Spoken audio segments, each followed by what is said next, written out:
Right, what's up, Amazon sellers? Hopefully we are live. If we are, and you can hear me, drop a comment down below. I'm just going to quickly check on my YouTube and Facebook to see if I'm actually live. So let me know if you're down here. Just 2 seconds. Go check. Yeah, we're live. We are now live. Woohoo! Cool. And then on YouTube, we'll check that as well. So just supporting you guys with your questions and your calls. So letting you know what's kind of like going on. I'll give you an update on my business and what's happening. And then also as well, I will look to, should we say, share with you, or answer any questions you may have. So I think we're live. Can I click on that? Yeah, we're live. We're live. Cool. So let's give you a little bit of an update on my business and where we're at. So if you are here watching, do drop me a hi, give me a big thumbs up, drop me a comment down below. So where are we at with my business? So let's do it this way. 3 things which you're doing this week in my business. Number 1, we're still coming back from Section 3s. And we didn't get a Section 3, but what are we doing to help minimize the risk of Section 3s and improving the way we operate? So we are building what's known as our approved supplier list. I talked about this before, but I'll talk about it again. So think about it this way. My sources can only source from stores which we've already checked. And what does this mean? This means that we have a list in our business of suppliers that we have checked, which we are happy with, i.e. they have, we can check who they are. We know they've been around for a long time. We can check, if they've got bank accounts, the company accounts, sorry, not bank accounts. We can see profitability on them. All these kind of things we're going to be trying to look at. And the goal is to understand that we just want to make sure that those companies we're buying from have been around for quite a considerable amount of time and are of sufficient size and has sufficient reviews that it's highly unlikely that they are going to be buying fake goods. Now, what we understand is that most companies will not let you see their invoices from their suppliers. It's not going to work. But what you do probably understand is if the supplier's been around for maybe half a year, they don't really have a reputation. So their likelihood to want to try and buy fake goods is much higher. Whereas if you've been around for 10, 20 years and you're buying lots of goods, or you've been around for a long time, you've got a good reputation, you're less likely to want to buy fake goods or stolen goods or supply chain which is wrong. So therefore, the likelihood of those products can be better. Now, in addition to this, in that kind of list that we've got of all the suppliers, we are also doing things whereby we're looking at, have we had an invoice from that supplier? Have we provided that invoice to Amazon and Amazon has accepted it? Because if they have, this is great. Because it means if we ever want to go really deep on this product, then we know that Amazon accepts the invoice. So we're like, with these authenticity problems, we're fine. Number 2, I will also check the invoices as well. So I want to go through all the suppliers and check them, go, that looks like a really good invoice. Or I might go, that invoice is awful. Wow, if Amazon ever requests it, we're going to have big problems. So stop buying from that supplier. So again, approved invoice or approved suppliers, we're checking invoice quality, what data do they contain on them, because we don't want to have to wait until we found out we bought, $10,000 worth of stock and the invoices are really rubbish. So that's a really important point. So I see a couple of people joining already. Ravi, hey Ravi, Facebook user says hi. Hey Facebook user, drop your comments down below. Obviously, I'm just going to go through my top things that I'm doing, and then obviously I can answer your questions. So do drop them down below. I'll do it here. Drop your questions below. I'm just giving an update on my business.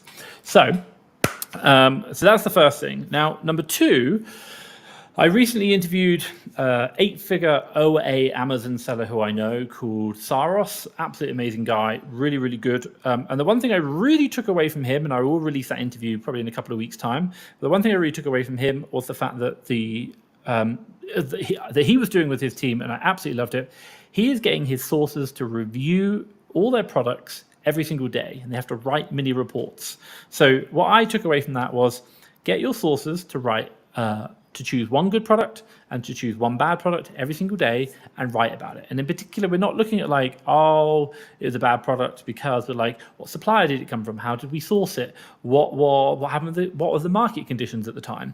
Now, this is really important because you're going to start understanding or noticing what suppliers are working really well, what sourcing methods are working really well, what things are not working really, really well.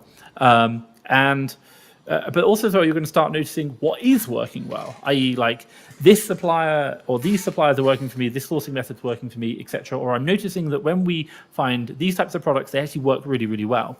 And you really want to start building up that catalog. Now, the one thing we do on top of this, which is really helpful as well, is the fact that we actually record videos of all of our purchases at the point of purchase. So in our purchasing process, we not only record the purchasing, but we also record the deal stats at the time of purchase. So when our sources now are going back and reviewing those products that sold well, we can actually go back and watch the video at the time of purchase to show you what the market conditions are like. So we can see if it went well, what was it like then and what is it now? What do we now know? What's the pattern? Again, if it was bad, what was it like then and what is it now? What's the pattern? And the whole goal behind this is about improving your business and making it better. Now, one of the most interesting things is someone messaged me this in the part of the Seller Academy today, talking about someone dropped me a message saying, I have VAs, but they're struggling to find deals or like we're struggling to do it. And they talked about the tracking sheet, and we have a tracking sheet in the VA Academy we share.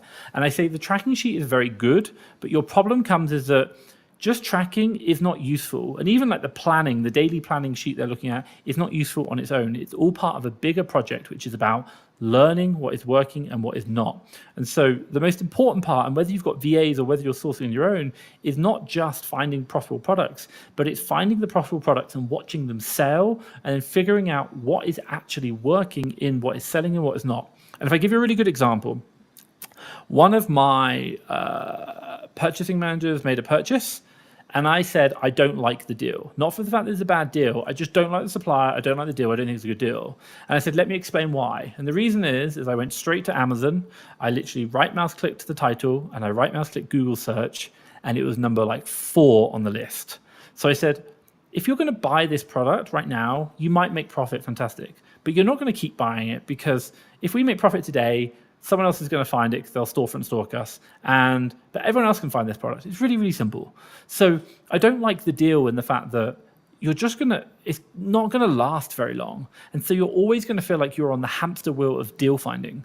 Whereas I'd much rather you found deals whereby no one else can right mouse click and find them. Like, they're difficult to find. Maybe you've got some kind of old voucher code. And this is about looking at what's working and what's not, why it's working and what's not, and continuing to focus on the areas whereby other people are not doing it. And in a world whereby everyone is storefront stalking you, you really can't be like, you can't really be buying deals that if you can right mouse click and search it, like, it's not worth it. Like, it's not going to work. So I say that there as a word of advice, because this is from someone who had 20 VAs who all right mouse click and searched, and every deal started crashing. And as a result, my margin crashed and I shut the business down. So I hope that makes sense. Now, the third one, which we're doing within my business, is we're really looking at we're doing it tomorrow, actually, if you want to know, our AOP, so annualized operating plan. So we write out a 12-month forecast of what we want to do over the next 12 months. So it's December now, we want to write the plan in for the next month. We're doing really well. Like, I'm super happy. My team is super happy.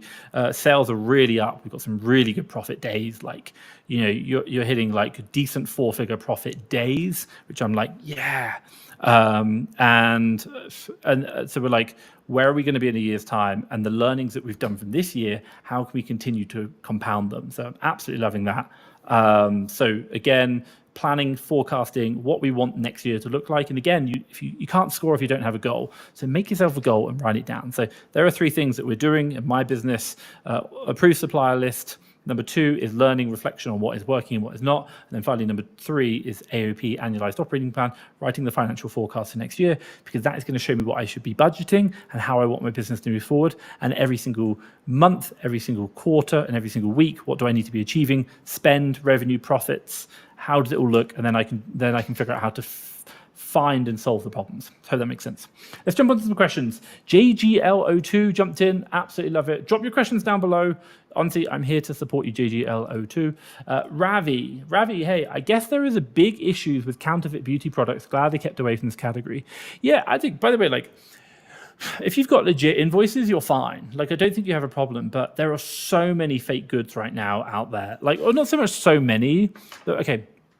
There's another interview going live next week. You'll see it. And we talk about Section 3s and we talk about what they're doing. So really, say, for example, Ravi, someone buys some dodgy goods and Amazon think they're dodgy. They're going to ask you for the invoice. But on that invoice, it's not just going to have that dodgy good. It'll have some other goods. and they'll be like, they could be dodgy as well. Then they're going to look at all those sellers on that other listing and ask all those sellers for their invoices. And then some of them are going to be probably from the same manufacturer or distributor, which are fake. And then they're going to go, oh, that distributor also sold these ASINs. And it's just like one after the other, bang, bang, bang, bang, bang. So many. So it's something to be really, really important about. But if you've got good invoices, you're generally fine. And beauty is obviously a big category that everyone sources through. So I wouldn't worry too much about the category per se. I would just make sure, again, like you've got good invoices. That's the most important part. If you've got good invoices, you're going to be fine because that's a really important part. Now, the one thing I'll kind of add to that as well, one second, I have coffee. And guys, if you've got questions, drop them down below. Oh my God, definitely need coffee. Absolutely love coffee. If you like coffee, let me know down below. So the other thing which we talk about invoices, and I've seen it before, is Amazon are starting to ask about your suppliers' invoices, which is like, my suppliers don't tell me. So, and that's generally when they don't recognize the supplier that you're selling from, or they think there's a problem with it. And I've seen a few posts around. I'm not saying they're asking a lot. Or the other one is letter of authority to sell, but I don't think that you're not going to get that. So why do we look at suppliers' invoices? Because they're doing supply chain. And in particular, we're just saying, are the products we're buying from a legitimate supplier? And this is why we are checking the invoices from our suppliers to make sure they look credible, they have the sufficient information, and the suppliers look genuine. Because if they don't, and Amazon come back and ask me for my suppliers' invoices, I've got big problems because realistically, it's never going to happen. So I need to make sure the invoices I'm getting from my suppliers now are good, legitimate, and I feel that Amazon will be like, yeah, I think they're okay, you've got no problem. So I can't guarantee, but we're just trying to reduce the risk. So I hope that makes sense.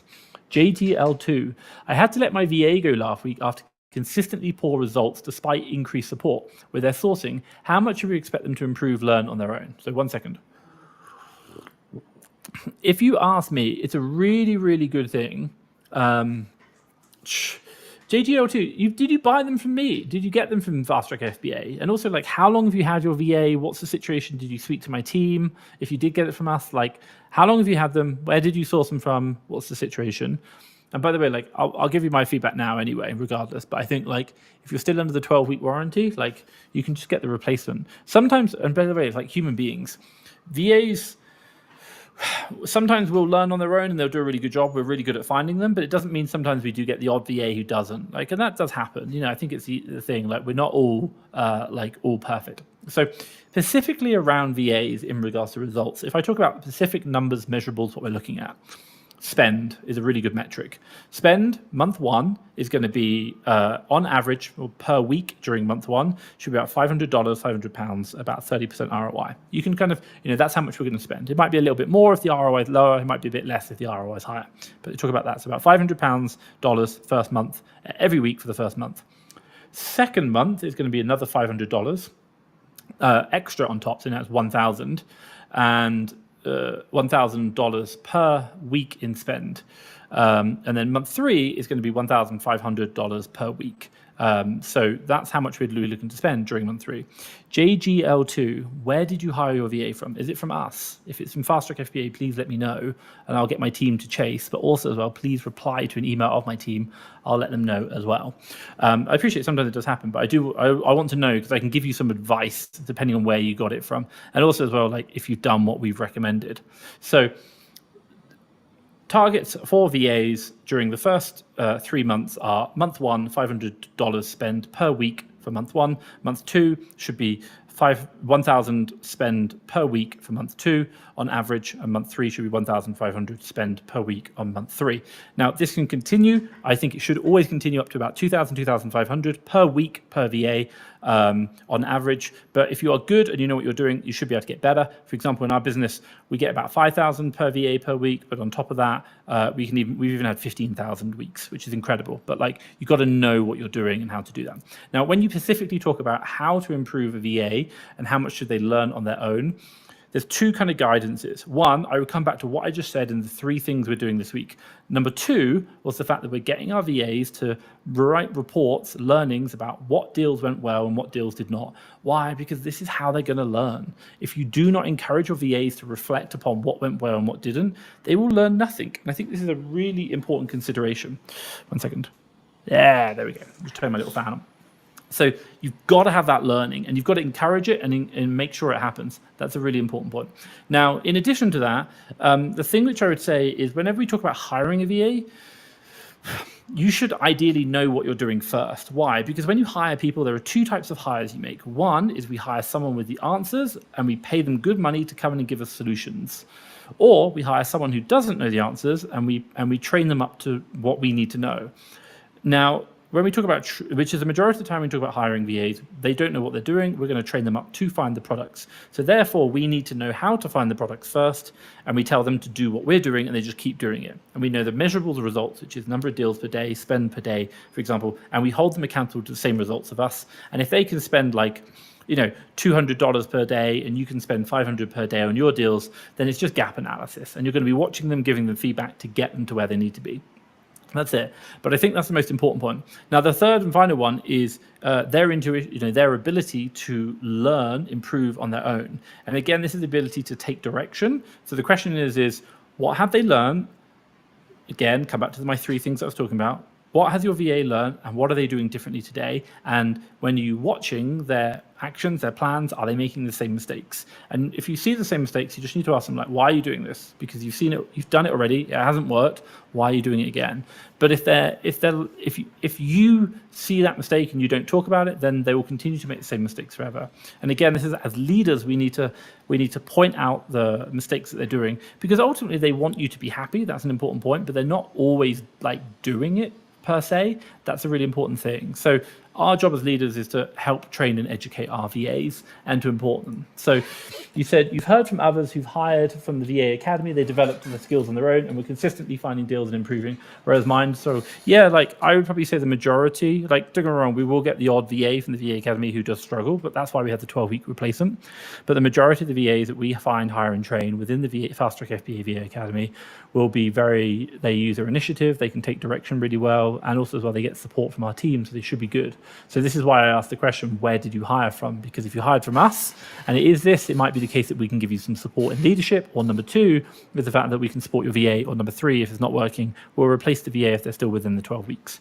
But I still strongly agree, and if anyone has got a VA, like the reason why we have the 12-week window is because within the first 12 weeks, you should know if this VA is going to be able to take direction. If you're still questioning it in month 3, then the answer is no. It's like it's either a hell yeah or a no. That would be it. So speak to my team and you can do it all. So I hope that kind of helped make some sense. So, but by the way, leadership of VAs is hard. It's really hard, but it's one skill you have to learn if you ever want to get rich, because otherwise you'll continue to have a job for the rest of your life. You have to learn how to lead and manage people. Otherwise, you'll forever be working for yourself or have your own job, which means it's always a time for money equation, which you do not want.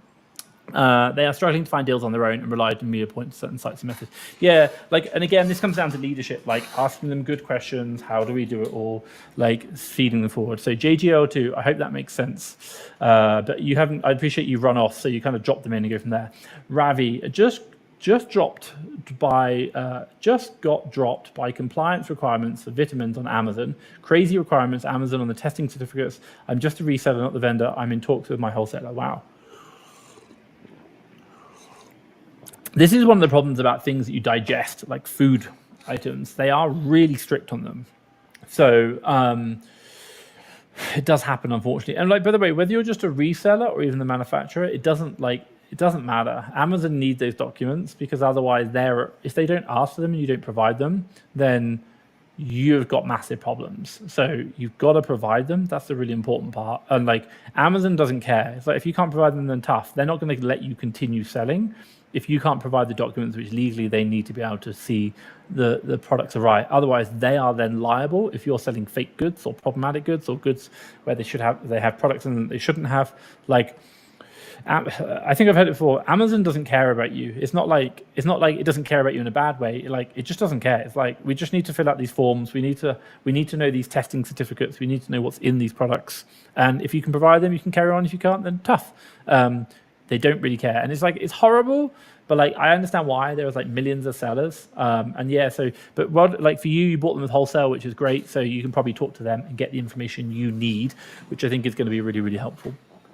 So it does happen. Unfortunately, welcome to life. But again, this is why I come back to the point and no more than 20% of your SKU, or don't put any more than 20% of your asset value in any one brand, because if they have to get taken off, you lose the brand. And obviously the inventory, you have to resell it. Don't put any more than 5% of your asset value in any one ASIN, because again, if you have like IP issue complaints, compliance requests, Amazon's testing certificates, you could potentially lose it. And if you lose the whole listing and it's more than 5%, it could mean a lot of problems for you. So that'd be my advice.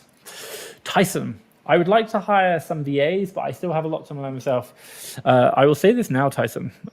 I also still have a lot to learn myself. So here's a really good question. Like, when is the right time to hire a VA? And I'll kind of quantify it for you, which should make it a little bit easier. So we talk about a couple of key indicators which make hiring a VA a really good important part. Number one, you should be running your business ideally for at least 3 months. Number two, you should be profitable in your business, and you know that. And we're talking about like you're seeing profits coming back in, so you know the life cycle. Number three, you should have at least 1 hour per day spare to manage someone. You can't just talk to them on WhatsApp. You actually have to have a phone call, unfortunately. Number four, you should have at least $5,000 or £5,000 in your bank account at the end of every week, which you can use to buy the deals that your VA is going to find. If you do not have that money, you will not be able to cash flow them, and they will just cost you more money than you're making on profitability of the deals you're finding. And then finally, number five, one of the key ones is you should probably have like a way that you're finding products which is working for you.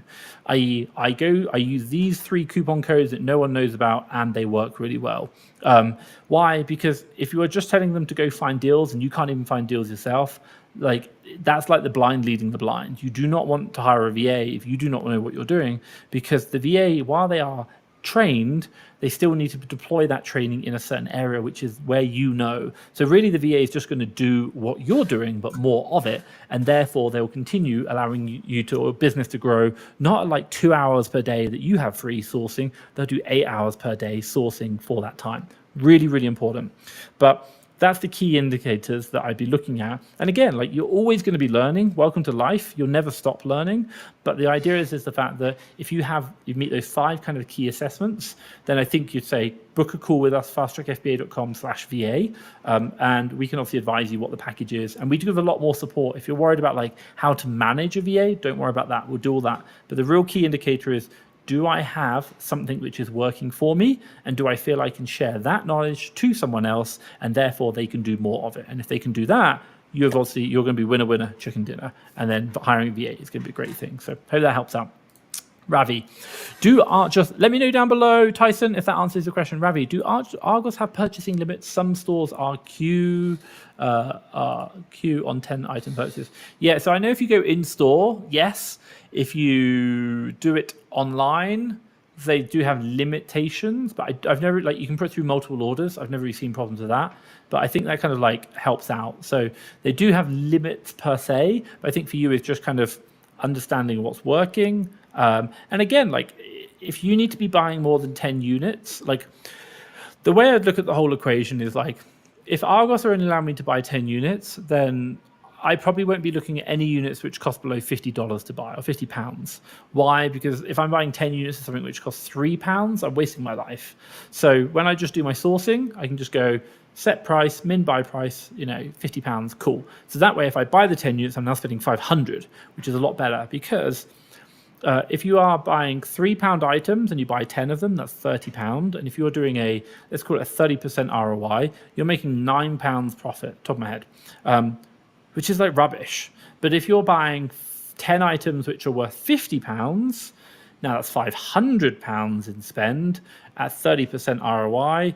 Top of my head, what's that? £150 profit? Like, just by changing the value at which you source, because you understand there are limitations on the purchase quantity, will dramatically change the amount of profit you can generate.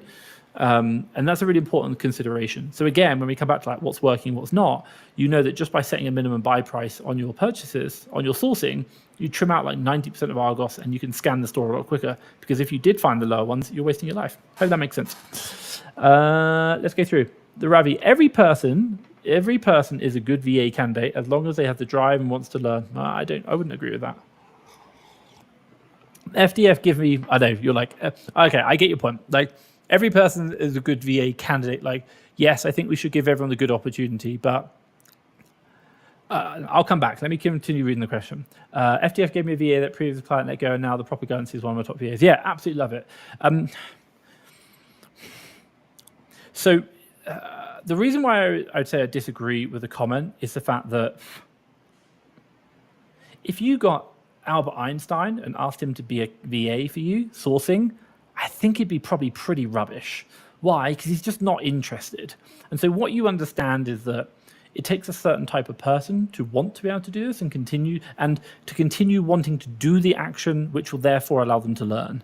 And that is about understanding what's known as like your intrinsic motivation and your why. If you understand someone's why, like why do you want to be a VA? Why do you want to do the most boring job in the world? Copy and paste, click, click, click, click, click. Like I say at my interviews, like you're going to hate this. This is the most boring 8 hours of your life. You'll never do it. And if they come back to me and go, yeah, it sounds fine. Like I'm cool with it. Not like, yes, sir, whatever you say, sir. Like, no, I like that. Like, if they argue with me about how they're happy to do copy and paste, I'd be like, that sounds good. But if they're like, yeah, like, I can do that, I'm like, no, you can't, because you're not even interested now when I'm telling you about it, let alone when you're doing it. So I do believe at a fundamental level, we all have things that we are very good at, and we will naturally excel at them because we enjoy them. But I don't believe that everyone would be a good sourcing VA or even a good sourcer. And we know that because obviously a lot of people do start on Amazon and they fail, and sourcing is a key metric. So I'm really glad that obviously we gave you a really good VA. And again, I will say this, the review guy, I think is a really good point, because when JGL2, he talked about here is that I had to let my VA go, poor results, for example. I talk about this in regards to the fact that when you're managing a VA, half of it, like, everyone's probably had a job here, I'm guessing, and in respect to having a job, is the fact that if you realize that on the list of things which are important for you, salary is probably about number 5, I think it is. And I know this from time and time again. I see it on the reports, but I see it in my own team. And number 1 is the boss that I work for. Like, if I work for a great client, I'm going to be happy. And also as well, if I'm learning and growing, you can pay less, but if they have the opportunity to learn and grow in something that they really enjoy, this changes the game. So again, you can pay less as long as you're a great boss and you're giving people the opportunity to learn and grow and develop as a person. They'll really enjoy it. And the reason why I say that is because I think as us, you know, and what you've done, the review guy, is the fact that your VA has had a previous client, and probably the previous client has been like, trying to manage them through WhatsApp. They haven't done a very good job. And now this VA has come work for you. You're talking to them. You're having the regular calls. You're giving them feedback. You're giving them positive reinforcement. You're talking about strategies to move forward. They're starting to apply those strategies. They see the results of the strategies. And they're like, I love my boss. I love the review guy. He's amazing.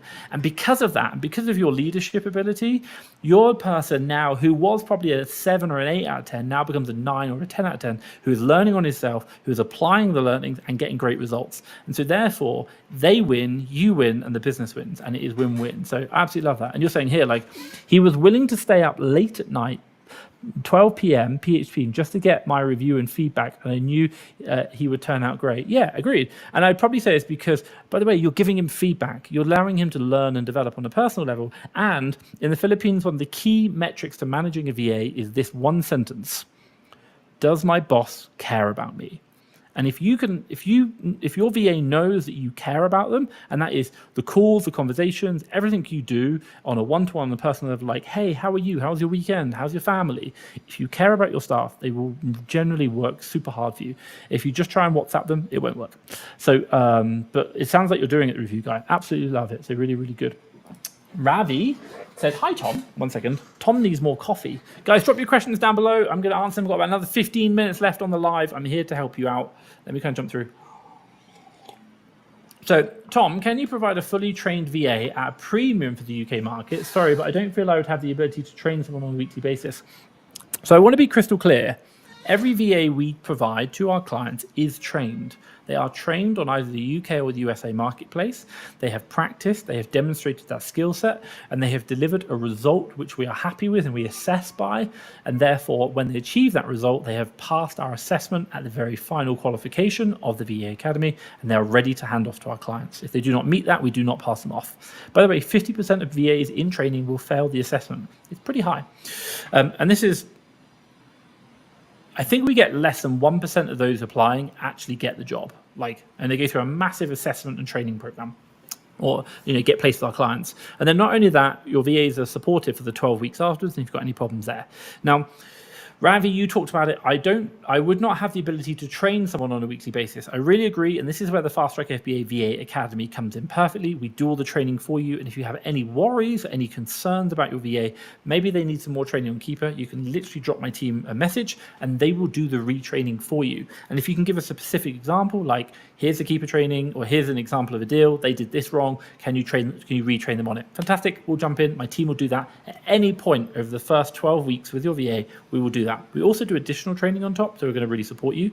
But the one thing we can't do that you do have to do as a VA owner is the 1 hour call per day during the first month, and then the second and third month it reduces down, but it's just a 1 hour call per day. Generally it doesn't take an hour, generally it's a bit quicker, but that call is the most important part, and that call is your ability to build a relationship with your VA. That call is your ability to give them feedback on what's working and what's not, and it's your ability to help guide them in regards to getting them better. Why? Because they know what they are doing, but they need to understand how to apply that know what they are doing to your business, your deal criteria, and that. And the reason why I tell you that is because the deals that you buy are different to the deals that I buy, which are different to the deals the review guy buys, because we all have slightly different categories, maybe different requirements, maybe different prep centers, different cost base, different strategies. Like Ravi, you might be like, hey, I will take 20% ROI as long as it sells really fast. The review guy might be like, I will not touch anything below 40%, but I need higher cash margin profits. And again, we just have different businesses. So your VA is adjusting towards your business model, and that is what that 1 hour is about. And you talk through that and they learn that through the analysis of your deals on a daily and ongoing basis, which is super key. This is just the fundamentals of people management, and it's taking someone with a really good skill set and supporting them into your business and allowing them to apply that skill set to your business. The first month is always about orientating the new employee into your business. The second month is about them finding their feet and really starting to take traction on their own. And the third month is they start really running with it and getting great results. And then after that, month 4, month 5, month 6, they just fly. And if we define what fly is, well, we can say it really simplistically because I talked about it earlier on. Spend per VA per week. Month 1 is going to be $500 per week on average for a VA. Month 2 is going to be $1,000 spend per VA per week. Month 3 is going to be $1,500 spend per VA per week. And I believe you can keep going to $2,000 spend per VA per week. In month 4, month 5 will be $2,500 spend per VA per week. And if you are good and you have good strategies, good stores, and you know how to give good feedback, I have no reason why you can't get from 2,500 all the way up to 5,000 per VA per week. And this is if you know what you're doing. But I will say it now. I know people who are doing over 15K, maybe 20K on average per VA per week. 20,000 per VA per week, which is incredible. But they know what they are doing. And again, they have good strategies. So if you know what you're doing and you have really good feedback mechanisms in place, and again, I come back to my 3 things. Are you learning from mistakes and successes and applying that learning? That's so key. So Ravi, I hope that answers the question. Let me know down below if you've got other questions. And guys, if you've got questions, drop them down below. Obviously, I'm going to be here to support you guys. Let me just put this in here. Woohoo, drop your questions down below. So Ravi, let me know if that answers your question down below. Give me a big thumbs up if you like it. But I will say, like, when we're talking about scaling businesses, when we're talking about building, the answer is really understanding what's working and doing more of it and focusing on that 80-20 principle. You might find lots of profitable, and by the way, again, this is about measuring, finding what's working within your business and doing more of it. And again, what's working isn't really, and I hate to say it, guys, because you're going to want to do this, it is not finding profitable products which look good today. It's finding profitable products which sell at a profit. That's the key indicator. And you really want to be looking at those products that you're buying and then they don't sell. And the top tip we do it in my business is we use the USS, the Ultimate Sourcing Sheet. You can just go to fasttrackfba.com/USS. It basically will encode in the SKU, the buy price, and the estimated sell price. So every time we sell a product, I can immediately go, we sold it for like $90. We thought we'd sell it for like 110. Why is that so low? I can look into it. Or I can go, we sold it for $90. I thought I'd sell it for like 86. That's up. Cool. Let's check into that one. What's going on? And every time I keep checking, I'm just going to start noticing this product's going down. These products are going up. These products all come from Walmart. These products all come from Target. Target's a good supplier. Walmart's really bad. Everyone's crashing it. Guys, stop sourcing from Walmart. Stop spending so much money. They're just not working. We can see that. So, like, doing your reviews of your products, seeing what's working, what's not, is going to be the only way you really understand what's working, and then you apply that more. So I hope that makes sense. Ravi, struggling with the thought of being VAT registered and doing Amazon. The profit margins are taking a massive hit. This is stopping you from scaling up. Great question. Let me talk about this. Like, this is a really good point. I've talked to people about this kind of off air. I'll kind of say something now. Let me just have some coffee and then I can talk. I'm talking all the time. Guys, if you've got questions, drop them down below. I've got about 10 minutes and then I'm going to drop off. It's like black gold. I love coffee. I think this is like my 8th cup today, and it's only 12:38. That's probably pretty bad. Right. Okay, I'm probably going to say something people don't like. If you are VAT registered in the UK, or if you are about to go VAT registered in the UK, if you're about to go VAT registered in the UK, or you are VAT registered in the UK, and if you do not have a competitive moat around your business, I'm sorry, I don't think you have a very good business. I don't think you have a viable business. And I will say this, like not in in an honest way, because I think it needs to be said. Because if you are just going to Boots or any supplier store, buying products which anyone else can find by storefront stalking or right mouse click Google search, then because the VAT tax, you are a natural disadvantage to anyone who's not VAT registered, period. So, and by the way, if you look at like the distribution of seller experience, you know, like if we talk about revenue, so revenue really high and like new sellers down the bottom, there are a lot more new sellers than there are 7-figure OA sellers. And by the way, the higher up you get the pyramid and the more revenue you do, you actually have increased costs, not only through taxation, through VAT, but also compliance. You now have to pay proper accountants and they'll charge you more. Number 2, you have to pay for like proper accounting software, which costs a bit more. You have to now go fetch invoices, which is more administrative costs. There is just more cost of doing business. And your problem comes is if there is no competitive advantage for you growing, or you have no way of maintaining a competitive advantage, then you're basically scaling to a point whereby other people have a natural advantage against you. And I don't know about you, like I've done this, I've been there, I've done a 3.4 million in the UK sales. And we did this, and I'm telling you this from my own experience, it's the fact that the people at the bottom, if you think at 3.4 million, I have a competitive advantage because I'm bigger, I don't. All it takes is 34 people doing 100,000 a year to beat me. By the way, all 34 of them will work for less money than I do because I have to pay my staff. Number 2, they naturally get no VAT tax. They have no administration tax. Number 3, they're probably willing to burn the money because it's all dummy money for them to start with, whereas I now have to run a big business with debt and leverage. And then the other one is the fact that they're going to make so many dumb mistakes. You know, penny underpricing, they're going to buy bad, whatever. You know, they're going to buy too much, and thousands. You know, those products are going to show up on leads lists. And your problem comes is that you are competing against the masses, and you have, not only do you have no competitive advantage, you actually have a competitive disadvantage because you have taxation and increased costs. So when you are going VAT registered, or if you are VAT registered now in the UK, the question you need to be asking yourself is, how can I create an advantage or a moat around my business whereby new sellers cannot come in and compete against me? And so you might be asking, like, Tom, you're just complaining right now, what can I actually do? So let's talk about specific things that you can do that are going to make a difference. So I've talked about them before, and I'll re-highlight them now. So again, what are the things you're trying to avoid? If you find a deal that you can right mouse click and just find it there, it's probably not going to last long because thousands of other sellers are going to buy it as well. Or if they don't buy it right now, they will buy it and it's not going to last very long. And again, you're on the hamster wheel of like chasing. Number 2, if it's in a big sale that everyone knows about, it's probably going to be bad. But so what are you really looking at? What can you do? Well, a couple of things you can do are find suppliers that other knows about. This is why wholesale is quite a good option, especially if you're doing that. Number 2 is the fact that find voucher codes that no one uses or that works. Number 3, build domain knowledge around your suppliers.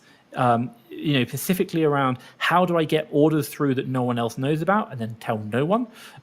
So if this supplier can only buy like 5, but you can only buy 5 from the supplier, but I know how to get the orders through. Fantastic. Again, niching down, focusing on key areas whereby you have a competitive advantage. If you are buying products whereby they are selling really well, and you understand the actual true sales data, fantastic. You might get out of the major niches, or if you are in the major categories, you've got to be able to supply from somewhere no one else can supply, or have an edge in your supply that no one else can get. Again, in our game, the game is about buying products that are limited in supply and then meeting big demand. If it goes the other way, too much supply, not enough demand, prices crash, which is what happens when everyone's storefront stalks. So you really want to be thinking about, how do I have a competitive advantage against people, or against other people?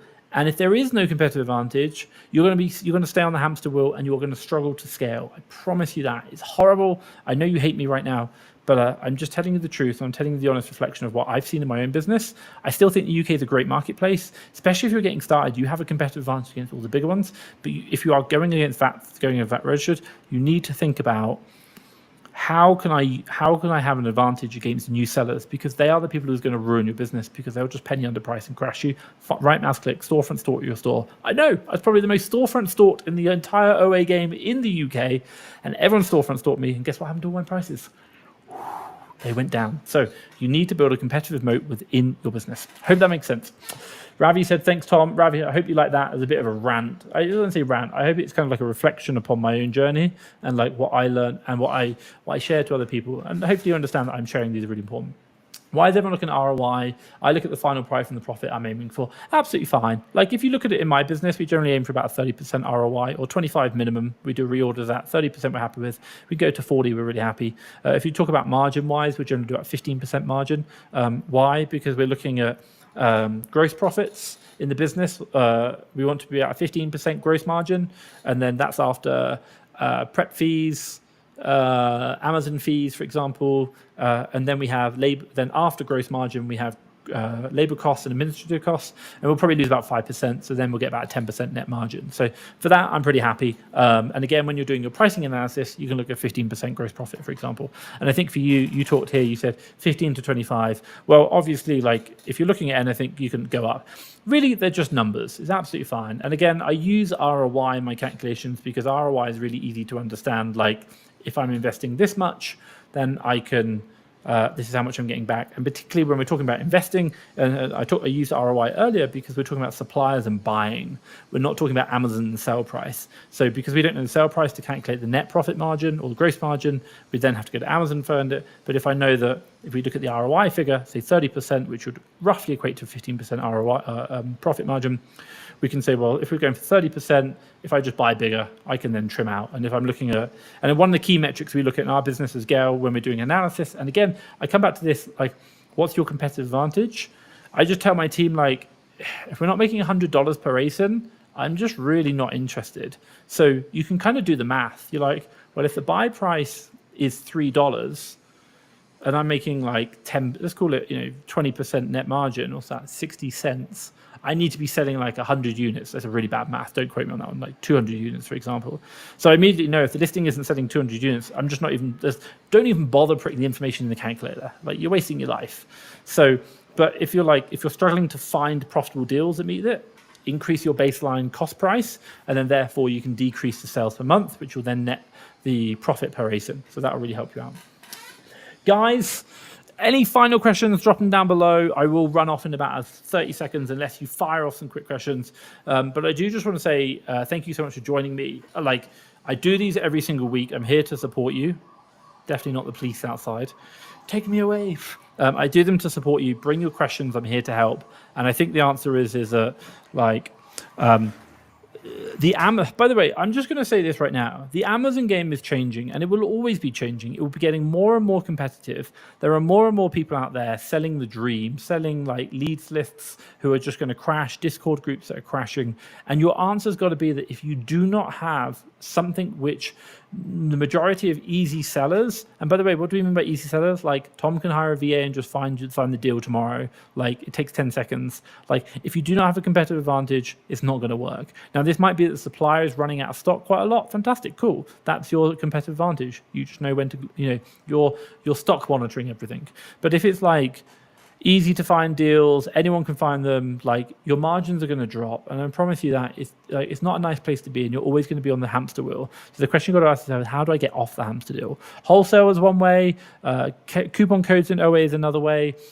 Building out better, niche understanding, how to get through competitors, suppliers, ordering processes another way, understanding how to buy deep is another way, timing the market right, for example. A good friend of mine, Luke Dugan, used to buy lots of chocolates ready for the Q4 period. He would sit on them until like the 22nd of December, and then he would sell like 10,000 units for like 200% ROI. Certain times of year, things work really well. But again, like, they have competitive knowledge, which you just cannot get unless you are good at the game, and you've got to build that knowledge. And again, I come back to the very, very first question, and I think JGL2 said here, I had to let my VA go. That they were not improving on their own. Well, as much as we look at VAs having to improve on their own, we too as sellers need to learn and improve on our own. If we do not do it, your business will fail. There is a reason why 95% of businesses fail within 5 years, because we are not adapting to the marketplace, and you have to keep adapting. The one certainty in life is change.